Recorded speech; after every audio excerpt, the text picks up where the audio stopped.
The gentleman yields back. The gentleman from the great state of Wisconsin, Mr. Grothman, is recognized. Very good. First of all, I'd like to enter into the record an article by Martin Ostermuhl from NPR, an article regarding mail ballots and the number that were undeliverable in the 2020 election. And second, I'd like to enter into the record an article from the D.C. list. Again, a lot of mail ballots going out that were undeliverable, this in the 2022 election. Without objection, so ordered. Okay, I've been a long opponent of excessive use of mail ballots for two reasons. One, I don't think with mail ballots, unlike when I show up in person, we know for sure who filled them out. I don't know how. I realize you might have a witness on there, but it seems to me there's no way to do follow-up or make sure the person who says is on the ballot really filled out the ballot. And secondly, I don't know if we can make sure, like again, when I vote, we know I'm all alone in the town of Greenbush. Somebody's not whispering in my ear as to who to fill out the ballot.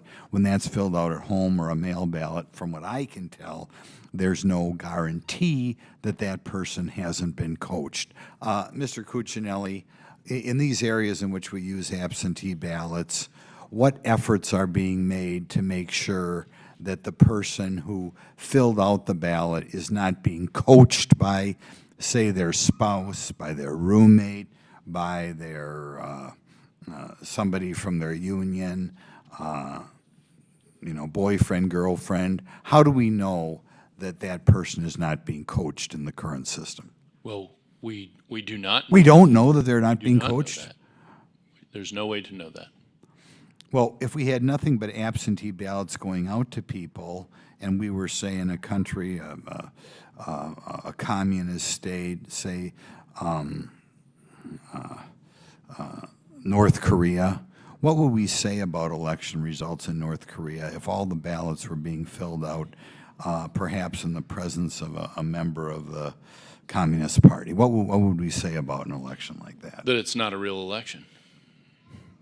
Have there been any nonpartisan groups in the past commenting on the idea of ballots being returned when you don't know if that returned on absentee ballots?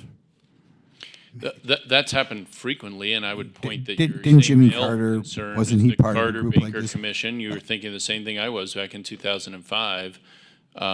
They raised this as one of the areas of greatest vulnerability. Right, it could be something like North Korea, in which there's a person sitting next to the person who fills out the ballot, dealing with an apathetic person, an apathetic girlfriend, apathetic member in a sorority or fraternity, whatever, right? And there's no protections that we can make sure that someone is not coaching that person, right?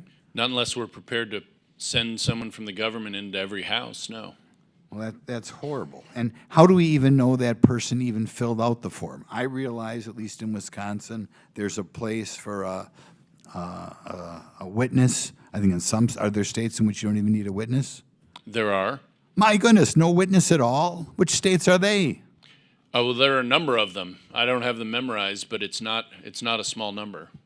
Wow. So when we come down to a presidential election, there are states in which somebody returns a ballot and we don't even know for sure if that person filled them out, right? There are plenty of those, yes. How can that be a fair election? That sounds like something you do in North Korea or communist China. That's going right here in the United States. People are filling out ballots. It's not like when I go to the town of Greenbush Town Hall and people know Glenn Grothman is filling out Glenn Grothman's ballots. Right? That's going on in the United States, and we claim we have fair elections? Only way to achieve the goal you're talking about is in-person voting. Oh, my goodness. Well, that's kind of shocking. And again, we have situations in which we can have the head of the sorority, the abusive boyfriend filling out that person's ballot, and we have no idea when we count those ballots at the end if that's the way. Well, why wouldn't we go back to the system of having as many people as possible vote in person, or if they are in a nursing home, have members of both parties watch that person fill it out, so we know that person is filling out, and we know that person isn't being coached. Why wouldn't we do that if we wanted an honest election? Well, if you wanted an honest election, that's a good way to do it. Well, do you feel that these past elections can be described as honest elections if they're states in which the electoral votes are determined by votes that we don't know who filled them out, or we don't know even if the right person filled it out, if they weren't being coached? Can we call those honest elections? Would we call those honest elections if that was what was going on in, say, North Korea?